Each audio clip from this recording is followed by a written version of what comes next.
Bonjour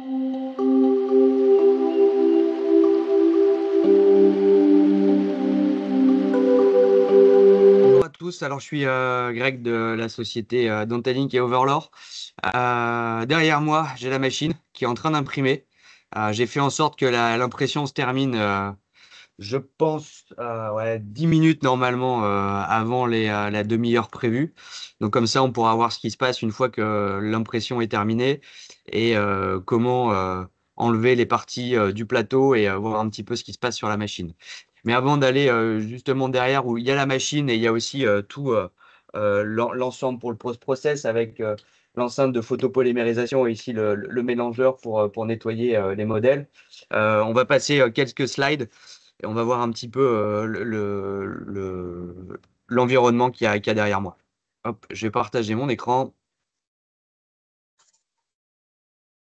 Hop. OK, là je pense que c'est bon, tout le monde voit la présentation. Ouais, très bien. Hop. OK. Donc ici, là, c'est tout ce qu'il y a derrière moi, hein. C'est la machine, donc la A2D HD, avec sur la droite et sur la gauche aussi les accessoires et les plateaux qui vont avec.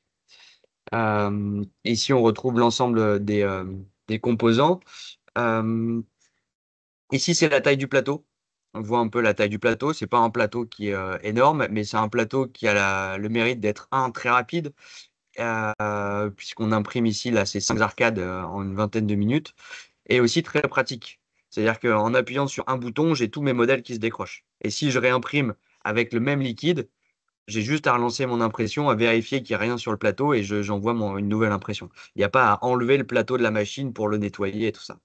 C'est plutôt assez pratique à utiliser. On va le voir tout à l'heure une fois que ça sera sorti de l'imprimante. L'imprimante, alors je ne l'ai pas testé pendant des années, je l'ai depuis quelques jours ici derrière, mais on voit déjà que c'est très robuste et que ça marche vraiment bien.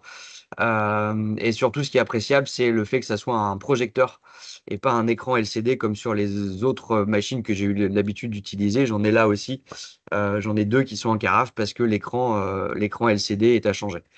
L'écran LCD, ça peut très bien se passer, ça peut durer très longtemps, mais parfois, au bout d'une semaine, 15 jours, il faut déjà changer un écran LCD et ça, c'est un peu moins bien. Ici, on est sur un projecteur, donc ça fait quand même plus sérieux. C'est comme sur les grosses machines de production.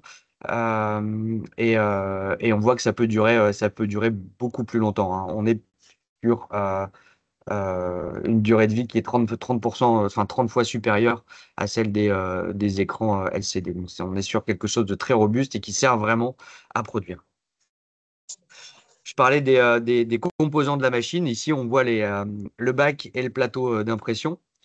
Le bac, c'est un bac donc très robuste aussi. On peut venir changer le film si besoin. C'est un film particulier qui est très robuste aussi, qui ne va pas se rayer ou se percer après la première petite griffe ou le premier petit coup de spatule dans le bac.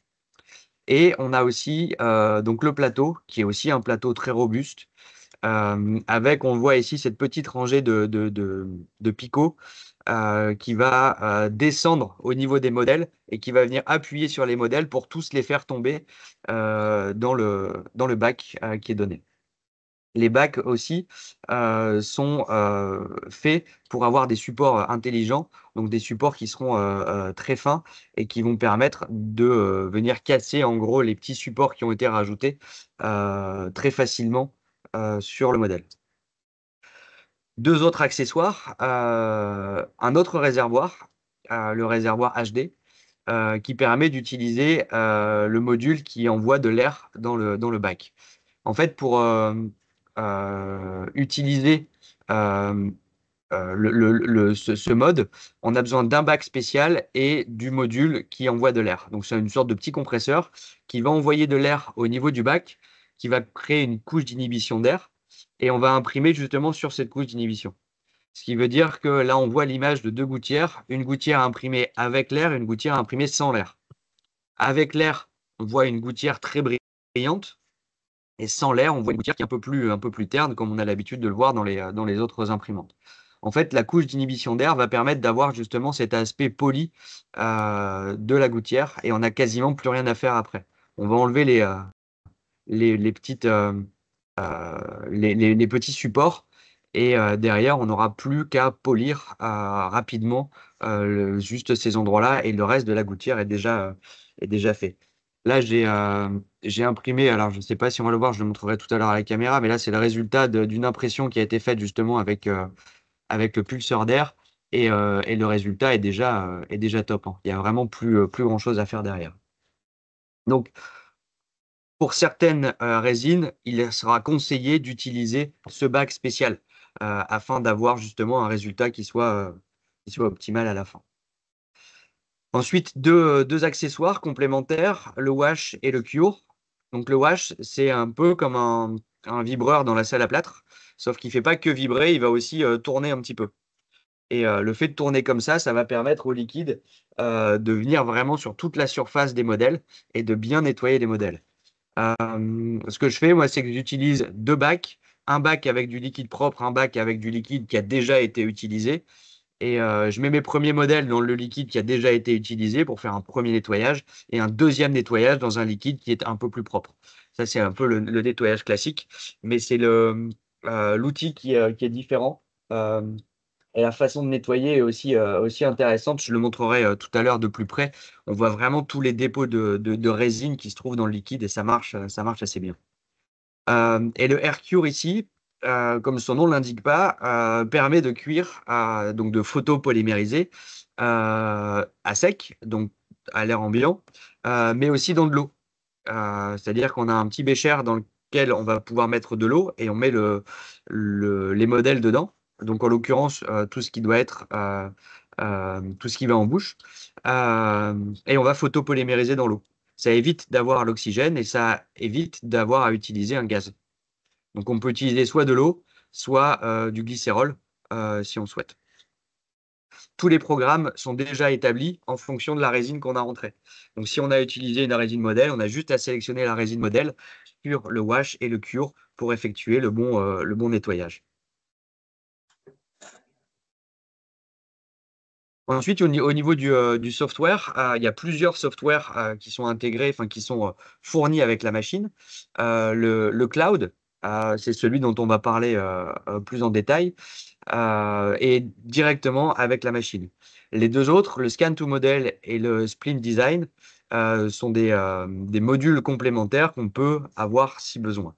Le Scan to Model, on reçoit les scans et on va avoir un logiciel qui va automatiquement tout ébarber et socler avec le nom du patient dessus.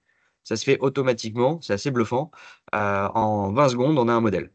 Donc, on sélectionne tous les modèles qu'on veut réaliser, on les met dans le logiciel. Le logiciel va calculer tout ça. On a juste à contrôler ensuite que tout soit OK et ensuite, on a nos modèles directement. Ça marche vraiment bien. Le Splint Design, c'est à peu près la même chose. Là, on va avoir une intelligence artificielle qui va nous aider à nous donner un splint, donc une gouttière, assez rapidement aussi. Je ne l'ai pas encore testé, mais si ça marche aussi bien que le scan to model, ça sera assez rapide à utiliser. Et le cloud, c'est la plateforme sur laquelle on va se connecter pour pouvoir retrouver tous nos modèles. Donc ici, là, je pense que vous avez accès au cloud. Donc là, c'est mon cloud. Ici, on voit il reste 13 minutes 20 d'impression sur la machine. Là, c'est le premier cas que j'ai imprimé, là, qui faisait 57 minutes. Donc, c'est ce modèle hein, encore. Et ici, il nous reste un petit 12 minutes pour imprimer. Comment ça marche? On va juste cliquer ici sur ce qu'on veut imprimer. On va choisir le type de, de, de, de, de prothèse qu'on veut imprimer. On sélectionne aussi le type de résine qu'on veut imprimer.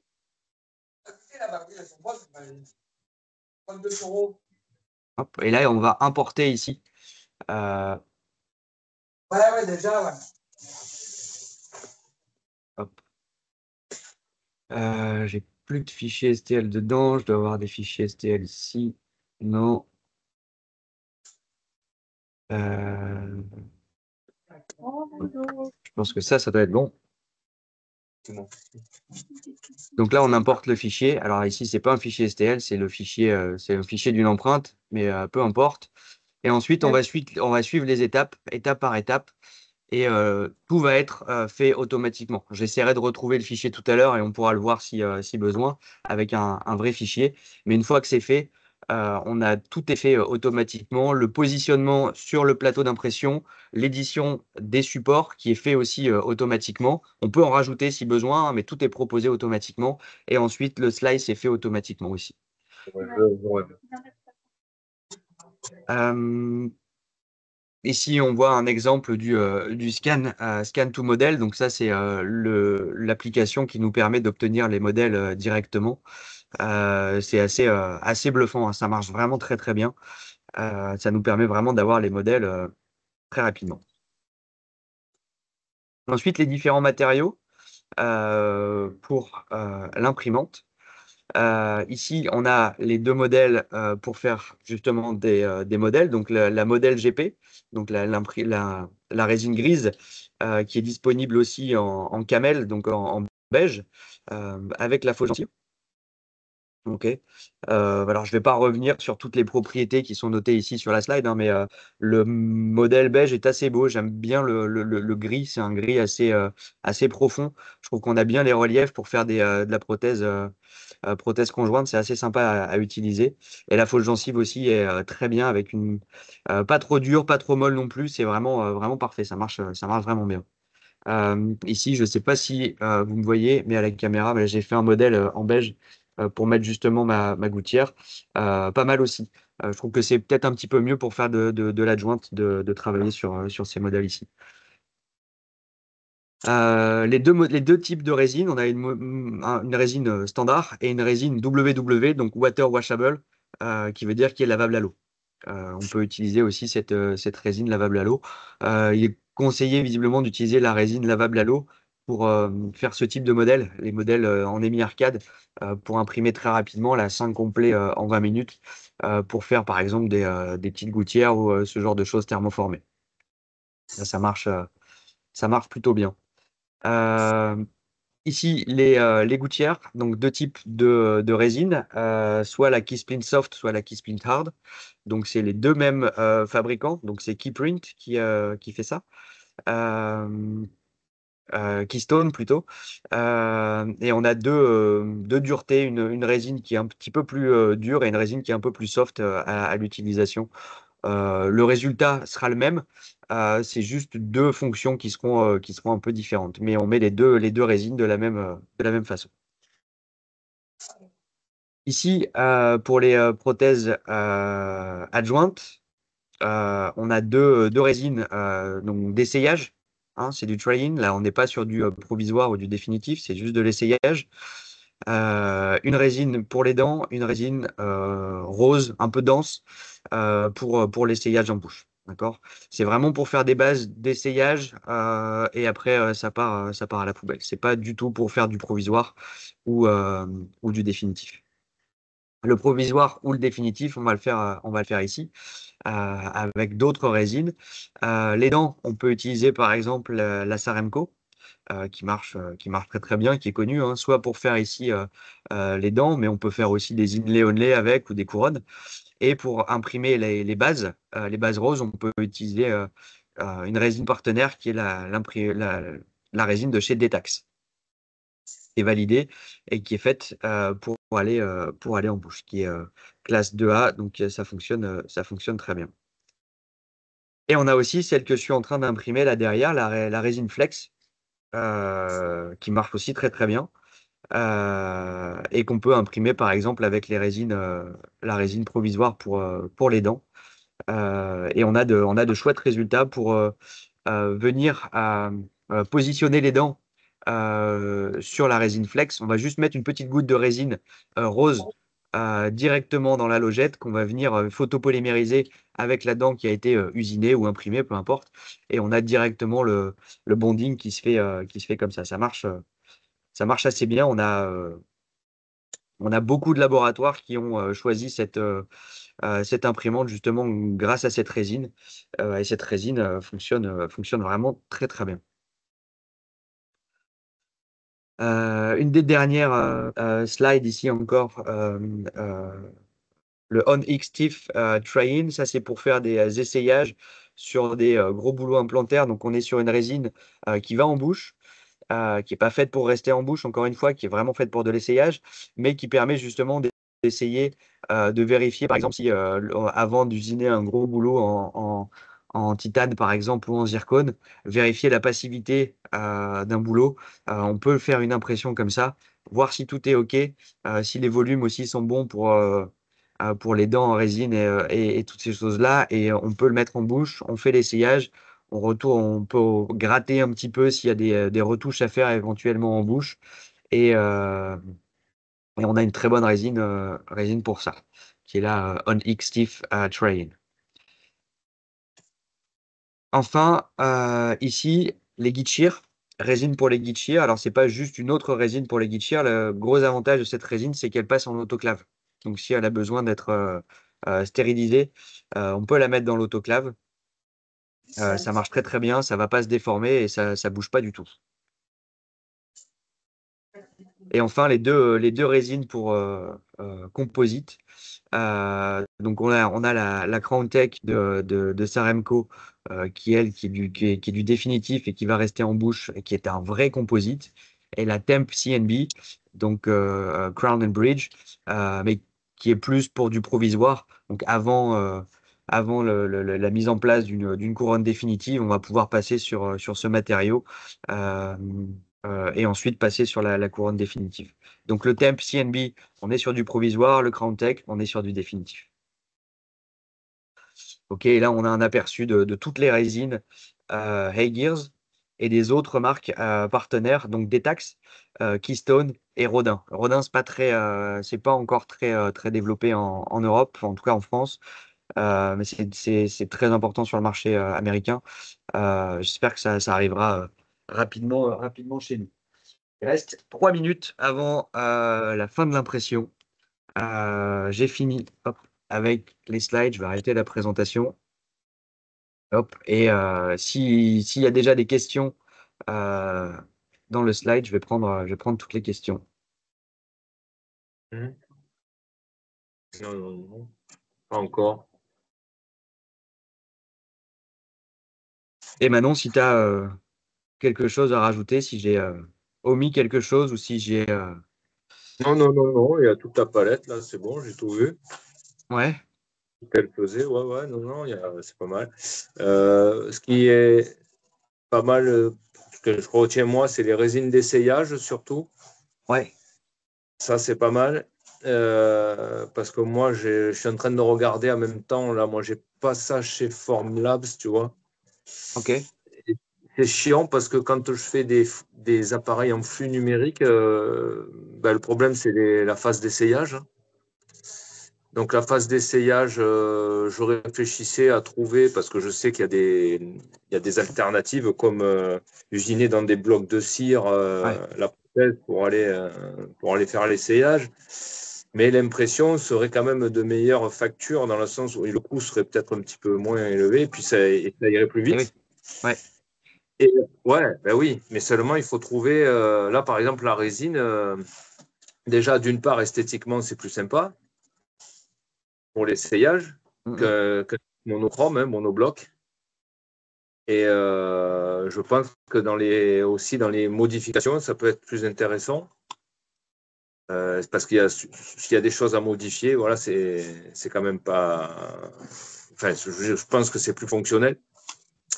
Et non, voilà, donc ça c'est intéressant. Et puis la flex aussi, ouais, ouais. La, qui fla- semble. la, la, la flex, c'est vraiment euh, le, le, Parce que le, moi, le truc qui fait que ça marche bien, quoi. Ouais, moi je fais pas mal de thermo-injection. ouais, Qui dit thermo-injection dit protocole un petit peu lourd. ouais, Euh, Là, je suis en phase de test de Blink, enfin de disque flex en ok, usinage. Ce qui est, pour l'avoir testé pour l'instant, c'est plutôt bien. ok. bon résultat. Même principe de collage et tout ça, ça change pas. Hein. Mais l'impression en flex, j'ai pas encore testé. Donc ça peut être éventuellement quelque chose. Voilà les deux trucs qui m'ont, on va dire, interpellé. Après les résines Crown, on a du mal à les convertir à ça quand même. Même si c'est des composites qui sont des vrais composites chargés et tout ça, c'est.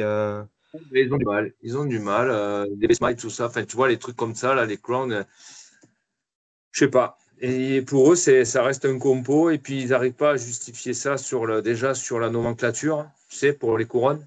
Ouais. Sur la sécurité sociale, ils disent qu'ils ne savent pas comment le coter, en fait. Ok. Et pour eux, c'est déjà un problème. S'ils mettent couronne, tu vois, en général, couronne, c'est un alliage, quoi. C'est un métal. Mhm. C'est un alliage, mais c'est pas un compo. Alors après, Ok. voilà, il y a des barrières comme ça qui font que des fois, des produits, ben, ça a du mal à prendre. Alors peut-être, moi, ça concerne que ma clientèle, attention. Hein. Mais j'ai été confronté à ce genre De remarques, quoi. de remarques, tout à fait. Mhm. Tout à fait. Voilà. Ok. Après, moi, j'ai Formlabs, donc les résines dont tu parles, je ne peux pas les utiliser hein, concrètement, même si maintenant ils s'ouvrent. Mhm. Alors j'ai appris ça, enfin tu as dû le voir à l'IDS, hein, Formlabs, la nouveauté c'est qu'il s'ouvre. Donc c'est bien oui et non, mais après je sais pas, Mhm. bon, il s'ouvre mais c'est pas gratuit. Hein. Ouais. Ah oui. Ouais. Tu payes 3000 balles pour que ta Formlabs soit débloquée si tu préfères. Ok. Elle soit débloquée. Voilà. Donc ça se calcule, hein, parce que bon, combien elle fait l'imprimante là? Ah, La tienne, je m'occupe que de la technique. Je m'occupe pas je m'occupe pas des prix. c'est quand même important. C'est quand même important. Mais moi, là, je suis juste là pour montrer la technique. Si après tu veux les prix, il faut demander à Cathy. Bon, t'as bien expliqué, c'est très bien, le truc il est bien. Non, non. Oui, voilà. Bon, mais après, moi, c'est les deux produits qui pourraient m'intéresser, que j'ai retenus, en tout cas. Ok. Ouais. Résine d'essayage, résine flex. Mhm. Après, les performances de ton imprimante sont intéressantes. Et apparemment, elle est rapide. Mhm. Bon, là, il n'y a pas de souci. Il y a le coût du vidéoprojecteur. Moi, pour ce que tu as dit en entrée de présentation, j'ai été confronté à ce problème de plateau LED qui Ouais. a malheureusement grillé mais la première semaine. Mhm. Bon, Formlabs a été réactif, hein, ils m'en ont filé une autre et tout ça. Hein, Ouais. mais c'est des choses qui arrivent, effectivement. Ouais. C'est quand même assez fragile. Pour l'instant, là, depuis qu'ils me l'ont changé, je fais gaffe, mais ça tient la route. Hein. Ok. Euh, voilà. Bon, après, la vidéo en projection, bon, ça a sûrement, comme tu dis, ouais, ses avantages par rapport au LED. Voilà. Ce que je retiens, c'est ton Ah, c'est imprimante. plus costaud, hein. Si tu prends toutes les grosses imprimantes type carbone et tout ça, c'est du projecteur qui est à l'intérieur. Ouais, ouais, ouais. Bon, il s'inspire à chaque fois, de toute façon, de l'industriel. Hein. Donc, Mhm. ouais, ouais, non, mais voilà. Bon, après, ton imprimante a l'air plutôt pas mal. Déjà, elle est ouverte, déjà. C'est Je vois. semi-ouvert, hein. Tu peux pas mettre toutes les résines que tu veux dedans. Il faut que les résines soient validées par Eggers. Alors après, voilà, il y a des validations à faire, mais c'est comme toutes les imprimantes ouvertes. Hein. Je veux dire, il y a une gamme de fréquences à respecter. Par exemple, quand je reviens sur Formlabs, tu vois, par exemple, c'est entre 350 et 450 pour les fréquences, tu vois, de résine. Là. Mhm. Et tu peux pas utiliser, voilà, tu peux pas utiliser toutes les résines. Ouais, Voilà, avec la longueur d'onde. C'est la longueur d'onde qui est importante. voilà, C'est ça. entre 350 et 450 qui garantissent, on va dire, un bon fonctionnement. Avec quand même euh, une suspension, tu vois, de dire, bon, Ouais. c'est dans cette fréquence qu'on peut avoir des bons résultats, mais il peut arriver que, voilà. En Mhm. dehors de ces fréquences, déjà, c'est net. Et après, voilà, il y a quand même, ils sont pas 100% sûrs quand même. Hein. Ouais. Ouais. Voilà, après, il y a moi, j'ai des units, par exemple. Les units, elles sont ouvertes, mais je ne sais pas jusqu'à quel point elles sont ouvertes parce que je ne peux pas rentrer dans le paramétrage des ondes, comme tu dis, Mhm. et je ne sais pas quelle est la marge Et ouais. de. Ouais. Voilà, je ne la connais pas. Donc, le seul moyen, c'est que je balance et j'envoie des choses et je regarde si ça fonctionne correctement ou pas, quoi, tu vois. Par C'est ça. exemple, sur la unit, je serais intéressé d'avoir ta résine flex, par exemple, tu vois. Mais je sais pas si, enfin, dans le doute, je sais pas si ça va fonctionner. Bah, c'est ça. Moi, je peux te donner la résine flex. Après, je sais pas si tu vas savoir bien la paramétrer et tout ça. Moi, je sais que là-dedans, ça marche. Là, Ouais, c'est imprimé. Donc là, ouais. tout est cool. Après, je sais pas si dans la tienne, ça va fonctionner, quoi. C'est ça le truc. Mais en tout cas, c'était intéressant de t'écouter. Voilà, donc il n'y a pas de problème. J'ai retenu, voilà ce que j'ai, pour ma part, retenu, enfin, retenu, qui m'a, moi, intéressé. Voilà. Ouais. Ouais. Voilà. Non, non, pour D'accord. moi, il y a une autre D'autres de. euh, Non, d'autres c'est pas. choses à voir? Est-ce que vous avez d'autres questions? Julien, toi, tu la reçois bientôt. Elle est partie hier. Euh, Ok, je vais voir ce qu'elle donne, hein. je t'entends pas. On t'entend mal. J'ai dit, je vais voir ce qu'elle donne, y a pas de Ouais. souci. Dès que je la reçois, elle va tourner toute la journée normalement. Donc, on va des vrais tests. Mm, mm. Ça va. Ça va, ça va. Est-ce qu'il y avait d'autres choses à voir? Est-ce que vous voulez voir d'autres choses? Moi, pour l'instant, non, mis à part le tarif de. Ça, je verrai avec Cathy. C'est ça. Avec Voilà. Cathy. Et si vous avez besoin de On en pièces, discute plus tard de ça, David. De ouais. quoi? On en discutera plus tard de ça. On le laisse finir, mais on en Oui, discute. tout à fait, tout à fait, tout à fait. C'est pour ça que j'ai dit que je verrai avec toi. Ça va. Bon, parfait. Et si vous avez besoin de pièces, que je vous imprime quelque chose, vous voulez un test en flex, un modèle, ce que vous voulez, vous pouvez me l'envoyer. Ouais. J'ai déjà un fichier, peut-être que je peux te l'envoyer. J'ai déjà un truc, je te l'enverrai. Ouais, parfait. Bonjour Grégory, c'est Bernard Zarb. Bonjour Bernard. Bonjour. Alors Thibaut m'avait dit de bien regarder puisqu'on Ouais. a un ami en commun. Moi j'aimerais qu'on revienne un peu plus sur la machine parce que franchement les autres je m'en fous un peu, c'est surtout celle-là qui m'intéresse. Ouais. Et voilà, moi j'avais besoin de plus d'explications un petit peu sur la diversité qu'on peut faire. Bon, on est venu nous d'abord s'orienter sur cette machine pour parler du flexible. Oui. Et je ne sais pas si c'est ce que tu as imprimé ou pas. Oui, oui, oui, c'est ce qu'on a lancé en impression. Donc, Ouais. Ouais, ouais. on va pouvoir le voir. Ouais, après, ça va être. Je peux pas zoomer. Je peux pas zoomer, mais on peut le voir. Je peux aller le sortir. Enfin, Tu vas le peux, sortir, tu nous fais voir un petit peu. ouais, je peux faire ça, ouais. Parce que j'ai rencontré Manon à l'IDS. Ouais. Charmante Manon qui est dure en affaires d'ailleurs. Et qui fait pas de prix, qui négocie pas. Hein, Manon, bonjour. Bonjour, Et, Bernard. et voilà, donc c'est vrai, moi je pense commander la machine, mais je crois que c'est Manon qui va venir normalement nous l'installer. Parce qu'elle nous avait dit qu'elle viendrait à Nice pour faire la formation et nous installer. Je crois que c'est toujours ça. Alors oui, je pourrais accompagner Greg éventuellement pour l'installation et pour la formation. Ça sera un grand plaisir de descendre dans le sud à Nice pour voir le soleil. D'accord. Ouais, ben, en ce moment, on n'en a pas. Mais bon. Ouais. Mais OK. Donc, moi, je suis dans l'attente parce que moi, j'ai une production de flexible qui est assez importante. Donc, on s'est orienté tout d'abord sur cette machine. J'apprends que, bon, en dehors de ça, on va pouvoir faire des guides parce qu'on en fait aussi. Donc, voir un petit peu cette formation de guide. Mhm. Voilà. Donc, si je comprends bien, normalement, cette machine, si on prend l'ensemble du matériel et vos résines, ça doit être verrouillé et booké comme si c'était fermé. Parce que nous, on n'a pas envie de bidouiller et de composer avec des résines ou pas composer. Nous, ce qu'on veut, c'est un système qui fonctionne et que vous donnez un protocole et qu'on suive le protocole. C'est Parce qu'une exactement.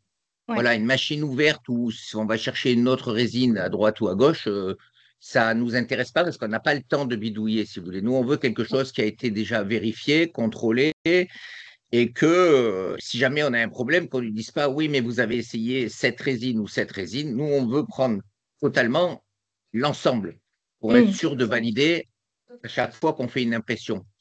Tout à fait. Bah, je pense que aussi c'est l'avantage de travailler avec une résine propriétaire et comme ça on est sûr que ça marche à tous les coups et que vous aurez vraiment un très bon résultat si vous suivez bien le protocole. Exactement. Ouais.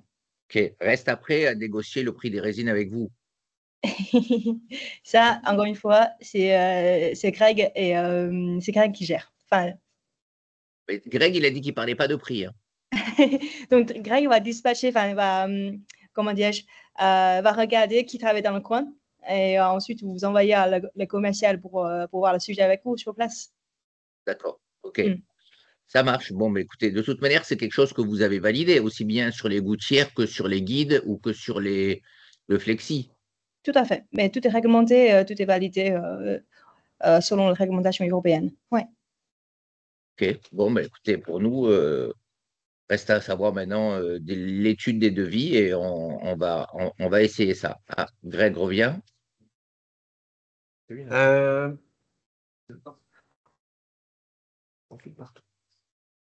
Alors, il y a encore un peu de résine dessus. Hein. Je ne sais pas si on va avoir grand-chose, mais hop. Voilà. Là, il est. Là, c'était le flex que j'avais sorti. Ok. Avec tous les supports qui ont été placés automatiquement dessus. C'est de prendre dans un autre sens. Hop, ici. Ok, je vois.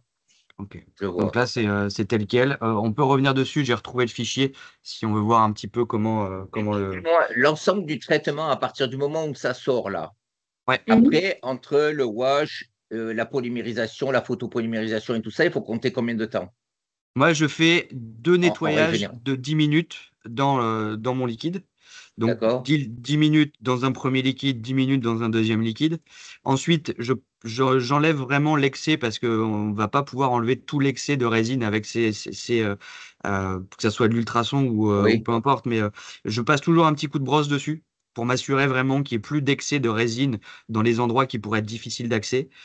Ensuite, avec une brosse et du liquide et avec de une brosse et l'alcool. du liquide, ouais. Je prends mon bac de liquide propre et je viens juste brosser dessus. D'accord. Ok. Ensuite, je laisse sécher à l'air libre. D'accord.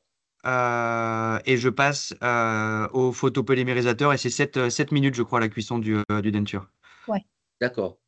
Okay. Ensuite, pour éviter, là, il est bien rose. Quand on l'a passé, là, c'est un que j'avais fait qui est passé. Donc là, j'ai enlevé les tiges.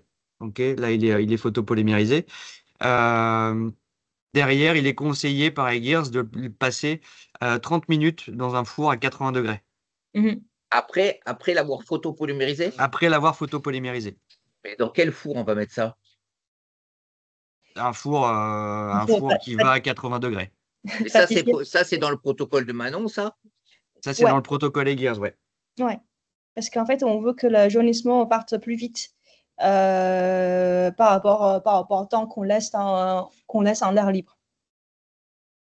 Donc, en après avoir lorsque ça ressort du photopolymérisateur, la lumière est tellement intense que ça a tendance un petit peu à jaunir. Là, on ne le voit plus parce que ça fait un petit moment que je l'ai fait, donc le jaunissement est parti.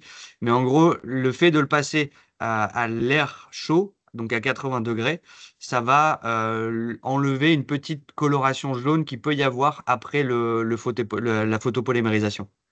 Mais la coloration jaune, elle est en surface? C'est en surface, oui, c'est juste en surface. Ouais. Et tu m'as dit combien de temps dans un four à 80? 30 minutes. 30 minutes. Et ça se déforme pas? Non. Non. Alors moi, j'ai même essayé autre chose qui marche aussi, qui n'est pas conseillé par Egears. Alors je vais pas me faire, j'espère ne pas me faire taper sur les doigts, mais c'est le passer à la vapeur, et un petit peu à l'eau bouillante et ça enlève la coloration jaune. D'accord. Ok. D'accord. Et c'est radical. On le trempe dans l'eau chaude, on le ressort et c'est fini. Il y a plus, c'est rose. D'accord. Ok, donc ça sort comme ça de la photopolymérisation. Mais quand on prend, alors il y a une vraie différence quand on prend l'air comprimé ou pas? Il y a une vraie différence quand même, ouais. Parce que normalement, quand on prend l'air comprimé, d'après ce que j'avais compris, c'est que ça sortait nickel, quoi. Il y avait. Ouais, ça sort nickel. Après, là, mon intrado, je sais pas si ça se voit bien, mais mon intrado est vraiment nickel. L'extrado, c'est là où j'avais toutes mes tiges de connexion. Donc forcément, c'est pas brillant et c'est pas très net parce que j'avais tous mes supports dessus. D'accord.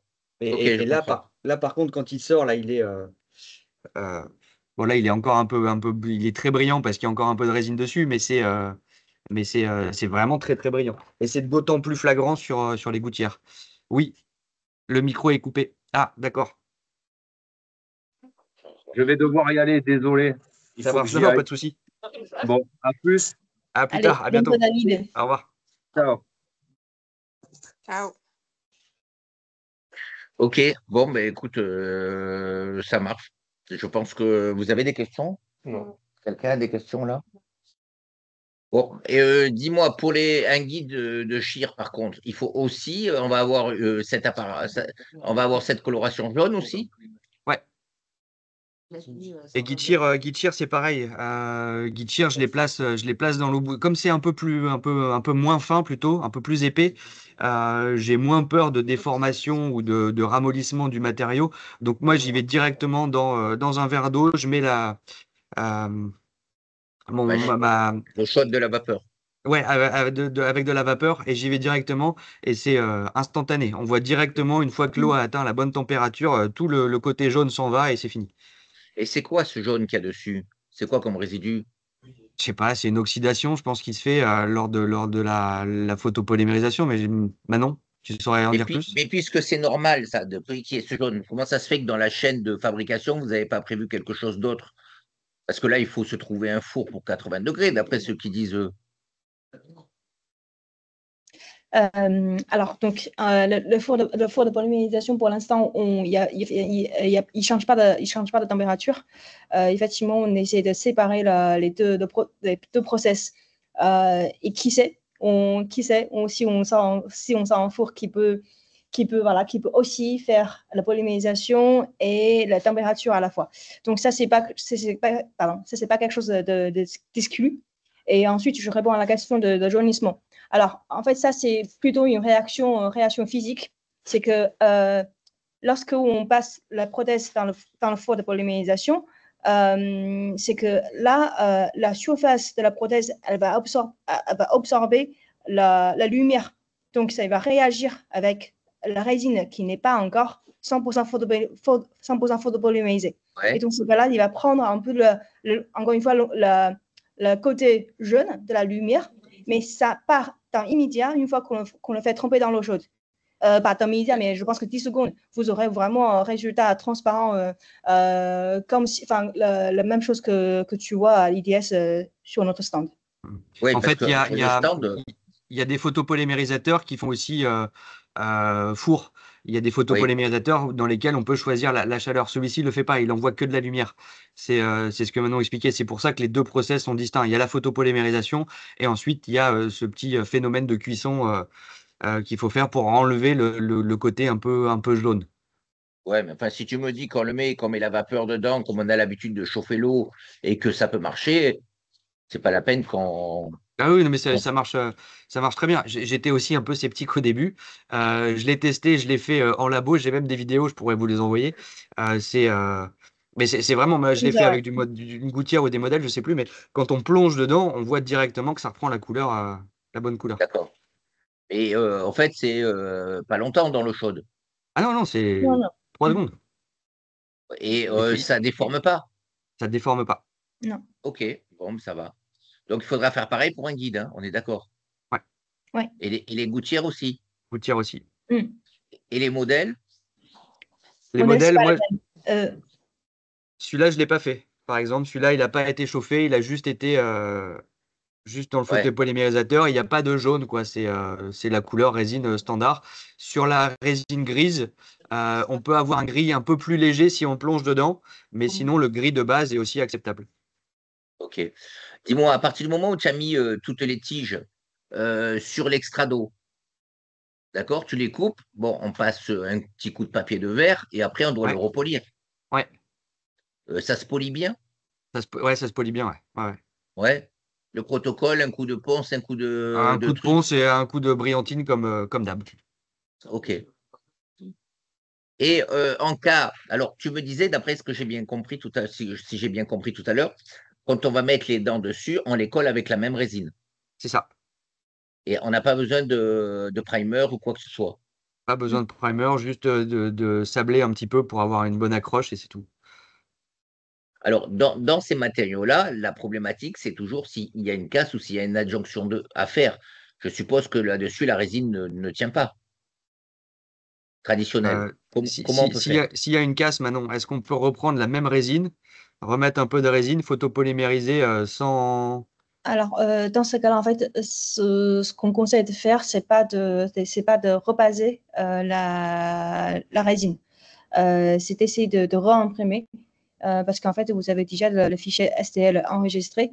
Mais Alors, pas forcément pour un rebasage, hein, pour ouais. une casse, par exemple. L'adjonction d'une dent, Grégory. Comment on fait? Parce que ça arrive tous les jours, ça. Donc, le patient, il a perdu une dent, il faut en mettre une en plus. Est-ce qu'on peut la coller dessus ou est-ce que c'est pas réparable? Alors, si c'est juste une perte de temps, moi, je pense que, comme Greg a dit, il suffit de resabler le logette des dents. Et ensuite, vous faites le même protocole comme si vous collez les dents pour la première fois. Et ça va, voilà, ça va tenir sur la base. Grégory, tu avais compris ma question? J'avais compris la question. En fait, Manon, l'adjonction, c'est Oui, quand tu as l'appareil qui est là. OK. oui. Ici, là, j'ai une dent parce que j'ai un support de dent, mais le patient perd la dent. Hmm. Donc, je veux garder le même parce que le patient, il aime bien, mais je veux juste rajouter une petite partie pour refaire une dent ici en plus. Ah, donc ça, c'est une question un peu spécifique. Bah, dans ce cas-là, je pense que je préfère me renseigner auprès de l'équipe produit et je te reviens par Ok, texto. Ouais. ça marche. Hmm. Bon, mais ça va. Autrement, l'équipe, pour moi, voulait savoir le polissage et tout ça. Donc, si ça se polit, bon, mais ok, il n'y a plus qu'à.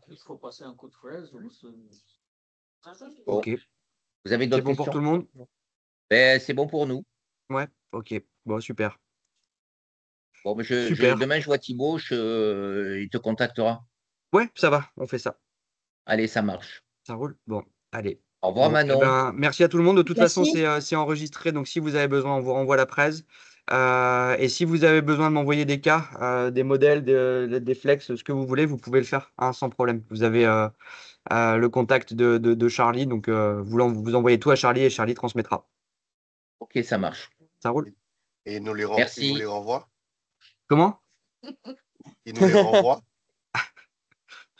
Mais toi, tu vas avoir la machine. Toi, ça va aller. Ah ouais. Je sais pas quand est-ce qu'elle arrive. Hein. Ouais. Ouais, ça, je sais pas encore non plus. Mais je regarderai tout à l'heure si tu veux. Ok, pas de souci. Ça va? Bon. Allez. Ok, Bonne passe une journée tout le monde. Bonne journée à bonne tous. Bonne journée tout le monde. après-midi. Au revoir. Ouais.